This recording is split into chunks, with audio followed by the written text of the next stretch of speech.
Encounter हुए जिनका मैं खुद गवाह रहा हूँ, और जब भी एनकाउंटर होता है हमेशा उसको लेकर सवाल उठते हैं, चाहे वो हैदराबाद का एनकाउंटर हो उस डॉक्टर वाली केस के बाद, या फिर कानपुर के मशहूर विकास दुबे का एनकाउंटर हो।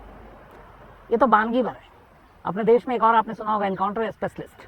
ऐसे दर्जन भर से ज़्यादा कॉप्स हैं, पुलिस वाले हैं, जो सिर्फ फेमस हुए एनकाउंटर की वजह से। और मुझे याद है कि पहली बार जो नाम सबसे ज़्यादा सुर्खियों में छाया था इस देश में, दया नायक।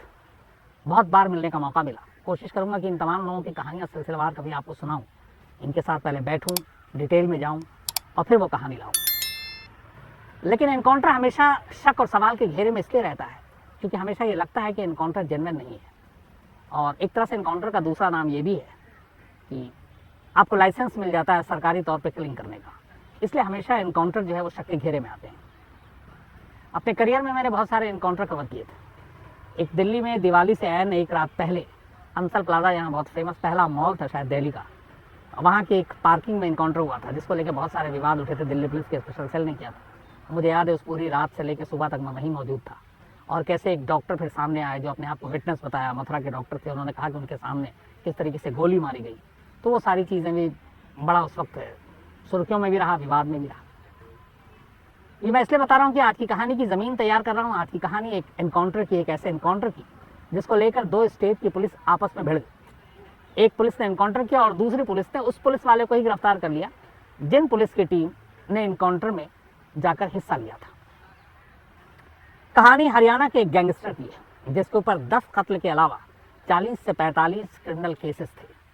बहुत ही खूंखार टाइप का अपराधी, जिसको लेके हरियाणा बल्कि इवन राजस्थान में भी पुलिस परेशान थी उसके क्राइम को लेकर। उसका गैंग लगातार बढ़ता जा रहा था, मजबूत होता जा रहा था, और यहाँ तक कि उसकी गिरफ्तारी पे 1.25 लाख रुपए का इनाम भी रखा गया था। संदीप गाडौली, गुरुग्राम जो पहले गुड़गांव था, गुरुग्राम उसका पता था। और संदीप गाडौली एक कुख्यात गैंगस्टर, जिसके धीरे धीरे जो सारे वो क्राइम कर रहा था उसकी वजह से उसके ऊपर सर पे रखा हुआ इनाम भी बढ़ रहा था, और करीब 1.25 लाख रुपए उसके ऊपर हरियाणा पुलिस ने इनाम रखा था। पुलिस लगातार उसके पीछे थी, ढूंढ रही थी, पकड़ना चाहती थी, मारना चाहती थी, मौका नहीं मिल रहा था। इस दौरान में गैंगस्टर में आपस में भी बड़े गैंग वॉर होते हैं, लड़ाई होती है। जिस तरीके से संदीप गाडौली का कद बढ़ता जा रहा था क्राइम की दुनिया में, और उसका खौफ और दहशत बढ़ती जा रही थी, उससे बाकी के कई गैंग परेशान थे। उन्हीं में से एक और गैंग था गुज्जर गैंग, जो संदीप गाडौली का दुश्मन था एक तरह का, और वो चाहता था कि वो रास्ते से हटे ताकि उनका वर्चस्व हो। तो ये लड़ाई चल रही थी, पुलिस अलग ढूंढ रही थी, गैंग वॉर अलग चल रहा था, और संदीप गाडौली अपने गैंग के साथ दिन ब दिन मजबूत होता जा रहा था। वक्त बीतता जाता है, हरियाणा पुलिस उसकी तलाश में रहती है, लेकिन पकड़ नहीं पाती। इस दौरान में गुज्जर गैंग का एक मुखिया जेल में बंद था, और जेल में बंद रहते हुए ही उसने एक पुलिस अफसर के साथ सांठगांठ की, और तैयारी ये हुई कि किस तरीके से संदीप गाडौली को रास्ते से हटाया जाए, उसका एनकाउंटर किया जाए। उस गैंगस्टर का एक भाई था, उस भाई की एक गर्लफ्रेंड थी। वो गर्लफ्रेंड भी गुरुग्राम की रहने वाली थी। उसने अच्छी खासी पढ़ाई की, लेकिन फिर उसे लगा कि उसका अपना करियर मॉडलिंग की दुनिया में, वो मॉडल बनना चाहती थी। मॉडल बनने की राह में उसकी कई लोगों से दोस्ती हुई। उन्हीं में से एक इस गैंगस्टर गुज्जर का भाई भी था, जिसके साथ उसकी दोस्ती हुई। अब जेल में बंद गुज्जर संदीप को रास्ते से हटाने की प्लानिंग कर रहा है। किसी तरह से हरियाणा पुलिस के एक अफसर को अपने साथ मिलाता है, साजिश बुनी जाती है, और कहा जाता है कि यह काम तभी हो सकता है जब संदीप गाडौली के कोई ऐसा खास आसपास हो जो उसके पल पल की मूवमेंट की रिपोर्ट दे, ताकि वो कब कहाँ कैसे उस तक पहुंचा जा सके। नंबर 1। नंबर 2, संदीप गाडौली चूंकि 10-10 कत्ल, 40 से ज़्यादा केसेस, खूंखार क्रिमिनल, तो ये भी था कि अगर पुलिस या और कोई दूसरा गैंग उस तक पहुंचता है, करीब जाने की कोशिश कर सकता है, तो फिर वो सीधे गोली भी चला सकता है। तो साजिश ऐसी रची जानी थी कि जब उससे आमना सामना हो तो संदीप गाडौली के पास कोई हथियार ना हो, वो निहत्था हो। काम मुश्किल था, लेकिन प्लानिंग चलती रही। धीरे धीरे वक्त बीता। इसके बाद गुज्जर अपने उस भाई की गर्लफ्रेंड का इस्तेमाल करने का सोचता है संदीप गाडौली के लिए, एक हनी ट्रैप के जरिए। ये लड़की जो एक मॉडल थी, 20-21 साल की उम्र, बल्कि उस वक्त 19 साल की, उसका नाम था दिव्या पाहूजा। गुरुग्राम की रहने वाली, पिता उसके फ्रूट्स वेंडर थे, फलों की दुकान था, और माँ की खास बात यह थी कि गुरुग्राम में माँ का थोड़ा वर्चस्व ठीक ठाक था और एक पुलिस अफसर से अच्छी खासी जान पहचान थी। और वो कहते ये हैं कि दिव्या की माँ पुलिस के लिए एक तरह से इन्फॉर्मर का काम किया करती थी, मतलब एक मुखबिर का। तो गैंगस्टर जेल में है गुज्जर। गैंगस्टर संदीप गडोली दूसरे गैंगस्टर के खात्मे की प्लानिंग कर रहा है, अपने भाई की गर्लफ्रेंड को इस्तेमाल करने की कोशिश कर रहा है एक पुलिस अफसर से मिलकर। इधर दूसरी तरफ जिस गर्लफ्रेंड को वो इस्तेमाल करना चाहता है उसकी माँ ऑलरेडी हरियाणा पुलिस के लिए मुखबरी का काम कर रही है। कुल मिला के कहानी में कई सारे मोड़ हैं। अब उस पुलिस अफसर जो दिव्या की माँ की जिससे जान पहचान थी, जिसको खबरें दिया करती थी, वो बीच में आते हैं और उस गुज्जर के जरिए जो दूसरे पुलिस अफसर थे, इन लोगों की आपस में मीटिंग होती है और तय होता है कि संदीप गडोली तक पहुंचने के लिए दिव्या का इस्तेमाल किया जाए। इसके बाद संदीप के करीबी एक दो दोस्तों तक दिव्या की पहुंच होती है और फिर उनके जरिए दिव्या आखिरकार संदीप गडोली तक पहुंचती है। दोनों में दोस्ती होती है। करीब महीने भर तक की दोस्ती के बाद दोनों एक दूसरे का भरोसा जीत लेते हैं और फिर 5 फरवरी 2016 को संदीप गडोली के कार में रात को दिव्या निकलती है गुरुग्राम से जयपुर के लिए। दोनों जयपुर जाते हैं, फिर जयपुर से ही दोनों रास्ते में वहाँ पे रुकते हैं। उसके बाद गुजरात पहुँचते हैं। गुजरात से फिर दोनों मुंबई पहुँचते हैं। मुंबई में अंधेरी में एक होटल में चेक इन करते हैं। इस दौरान में जब इनकी गाड़ी चली तो गुरुग्राम की पुलिस लगातार संदीप गडोली और दिव्या का पीछा कर रही थी। रास्ते में कुछ ऐसे मौके भी मिले जब शायद संदीप गडोली का एनकाउंटर हो सकता था, लेकिन जोखिम ये था कि उस गाड़ी में दिव्या भी थी। गोलीबारी में हो सकता है कि दिव्या की भी जान को खतरा हो और गुरुग्राम पुलिस ऐसा चाहती नहीं थी। 5 फरवरी 2016 को दोनों निकलते हैं और 7 फरवरी को ये लोग मुंबई के एक अंधेरी के होटल में चेक इन करते हैं। इस दौरान में लगातार दिव्या अपनी मां के संपर्क में थी और मां ने उसे बता रखा था, कुछ कोडवर्ड दिए थे कि तुम्हें क्या बातें करनी है अगर तुम्हारे पास संदीप गडोली हो। जैसे उसमें एक ये था कि अगर तुम अकेली हो तो तुम बताओगी कि मेरी तबीयत ठीक है, डॉक्टर के पास से आई, तो मां समझ जाएगी कि तुम इस वक्त अकेली हो। और अगर तुम्हारे साथ संदीप है तो फिर कोडवर्ड दूसरा होगा, उसमें ये होगा कि मैंने दवा ले ली है और अब मैं ठीक हूं। इसका मतलब ये होगा कि दवा यहां पे ये है कि तुम्हारे साथ संदीप है। तो ये कुछ कोडवर्ड थे। 7 फरवरी 2016 सुबह करीब 11 बजे ऐसे ही एक मैसेज दिव्या के व्हाट्सएप से उसकी मां को जाता है। गुरुग्राम की पुलिस जो लगातार 2 दिन से पीछे थी, इस मैसेज के बाद उस होटल में जो अंधेरी में था, सुबह 11 बजे room number 526 airport metro hotel Andheri में रूम नॉक करते हैं। दरवाज़ा खुलता है, अंदर संदीप गडोली और दिव्या दोनों मौजूद हैं। संदीप को देखते ही जो पुलिस टीम थी सामने जो आई थी, दरवाज़ा जिसने खोला, उसने कहा हरियाणा पुलिस। और इसके बाद पुलिस का कहना है कि इसी दौरान में संदीप ने अचानक पिस्टल उठाया और गोली पुलिस की तरफ चलाने की कोशिश की। जवाब में पुलिस ने गोली चलाई और इस गोलीबारी में कई गोली लगी और संदीप की मौके पर मौत हो गई। चूंकि हरियाणा पुलिस ने एनकाउंटर जाके मुंबई में किया, मुंबई का जुरिसडिक्शन, आधे घंटे बाद मुंबई पुलिस को खबर मिलती है, मुंबई पुलिस की टीम वहाँ आती है, अपनी तरफ से जांच करती है। इधर हरियाणा में और गुरुग्राम में संदीप गडोली की मौत की खबर आती है एनकाउंटर में कि गुड़गांव पुलिस ने एनकाउंटर किया। बड़ी खुशी होती है पुलिस में भी, लोगों में भी। पुलिस कमिश्नर और बाकी लोगों को बधाइयाँ मिलनी शुरू हो जाती है। 7 तारीख की बात है, 7 फरवरी की, कि चलो एक इतने बड़े क्रिमिनल गैंगस्टर का खात्मा हो गया। मिठाइयाँ लड्डुआँ बटी।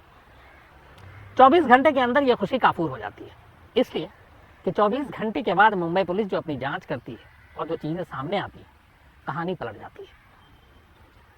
मुंबई पुलिस ने होटल का सीसीटीवी फुटेज इत्तेफाक से जो उस कमरे तक था दिव्या जो इकलौती विटनेस थी उस कमरे में जिसमें संदीप की का इनकाउंटर हुआ था, मोबाइल के व्हाट्सएप चैट, ये सारी चीज़ें लेती है। और इस दौरान में संदीप गावली के परिवार को जब गुरुग्राम में उसके एनकाउंटर की खबर मिलती है, वो भी हरियाणा पुलिस पर उसके कत्ल का इल्ज़ाम लगा देते हैं। तो उसी इल्ज़ाम और ये सारी चीज़ों को देखते हुए मुंबई पुलिस जांच करती है, और जांच के बाद होता ये कि एनकाउंटर में शामिल 4 पुलिस वाले जो गुरुग्राम से मुंबई पहुंचे थे, उनमें एक सब इंस्पेक्टर बाकी कांस्टेबल, उन चारों को मुंबई पुलिस एक एक कर गिरफ्तार कर लेती है। और गिरफ्तारी भी किस जुर्म में? एक कत्ल के जुर्म में। मुंबई पुलिस इसके बाद अपनी कहानी लेकर आती है कि संदीप गावली गडोली इनकाउंटर में नहीं मारा गया, बल्कि पुलिस ने उसका कत्ल किया है। इसके पीछे जो उनकी दलील और सबूत और तर्क थे वो ये थे कि दिव्या को एक हनी ट्रैप के तौर पर इस्तेमाल किया उसकी मां ने, और इसमें शामिल थे हरियाणा पुलिस के लोग, और उन्होंने ही इस ट्रैप में इस्तेमाल कर, चूंकि वो यहाँ से जब निकले और गुजरात होते हुए मुंबई पहुंचे, तो दिव्या ने ये कहा कि तुम्हारे पास हथियार और ये सब चीज़ें नहीं होनी चाहिए वरना रिस्की है। तो वो बिना हथियार के था, और हरियाणा पुलिस यही चाहती थी कि वो बिना हथियार के हो जब वो उसके पास पहुंचे, और वही हुआ। क्योंकि बाद में दिव्या ने फिर पुलिस को बयान दिया, मुंबई पुलिस को, उसने कहा कि हाँ, जब ये एनकाउंटर हुआ तब संदीप के पास कोई हथियार नहीं था, वो निहत्था था। सीसीटीवी फुटेज जब मुंबई पुलिस ने खंगाला तो देखा कि जब वो लोग गए तो वहाँ ऐसी कोई हलचल नहीं थी जो एनकाउंटर हो, और जो तस्वीरें सामने आई उससे साफ पता चला कि हरियाणा पुलिस ने निहत्थे पे गोली चलाई और फिर एक पिस्टल प्लांट किया उसी रूम में। वो पिस्टल संदीप का नहीं था, बल्कि पुलिस ने रखा, हरियाणा पुलिस ने। 4 पुलिस वाले गिरफ्तार हुए, लेकिन इसके बाद जब और कहानी आगे बढ़ी तो पता चला कि इसमें दिव्या भी शामिल है और उसकी माँ भी शामिल है। फिर इन दोनों को भी गिरफ्तार कर लिया गया। तो अब 6 लोग गिरफ्तार हो गए। 6 के 6 की जांच शुरू हुई, लेकिन जब दिव्या से पुलिस ने पूछताछ की बयान लिया तो दिव्या ने दूसरा बयान दिया। उसने कहा कि 2016 में जनवरी में 2 उसके जो कॉमन फ्रेंड थे उसके जरिए उसने एक शख्स से मिलाया और कहा कि इसका नाम ऋषभ है, और मैं ऋषभ के नाम से उसे जानती थी। फिर हमारी दोस्ती हो गई, और ऋषभ के कहने पे ही मैं पहले जयपुर गई, फिर गुजरात होते हुए मुंबई आई, और उसके बाद उसके साथ होटल में थी। जब अचानक दरवाज़ा किसी ने नॉक किया, दरवाज़ा खोला तो सामने खड़े 4 लोगों ने कहा हरियाणा पुलिस, और उसके बाद अचानक उन्होंने गोली चला दी। बाद में मुझे पता चला कि ये ऋषभ कोई और नहीं, गुरुग्राम का बहुत ही most wanted criminal Sandeep Gadoli है। मैं इसको एज ए गैंगस्टर या क्रिमिनल नहीं जानती थी, मैं इसको एक ऋषभ, एक सीधे साधे लड़के के रूप में जानती थी। ये उसने अपना बयान दिया। मुंबई पुलिस का ये था कि ये सबसे अहम गवाह है, क्योंकि उस कमरे में, जिस कमरे में एनकाउंटर हुआ, वहां पे ये मौजूद थी और सब कुछ जानती थी। इसके बाद मुंबई पुलिस ने दिव्या का पूरा स्टेटमेंट लिया। दिव्या ने अपने स्टेटमेंट में एक बड़ी खास बात कही।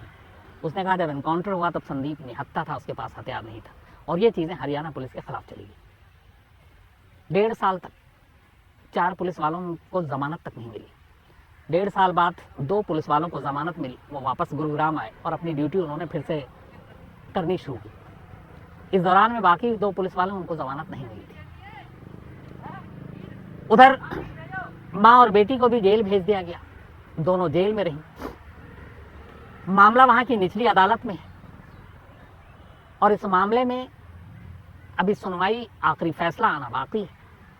लेकिन इस पूरे केस में जो पुलिस ने चार्जशीट दाखिल की है, मुंबई पुलिस ने, उस चार्जशीट की जो पूरी कहानी का निचोड़ है, जो ऑफिशियल है, जो कि कोर्ट में है, वो यही है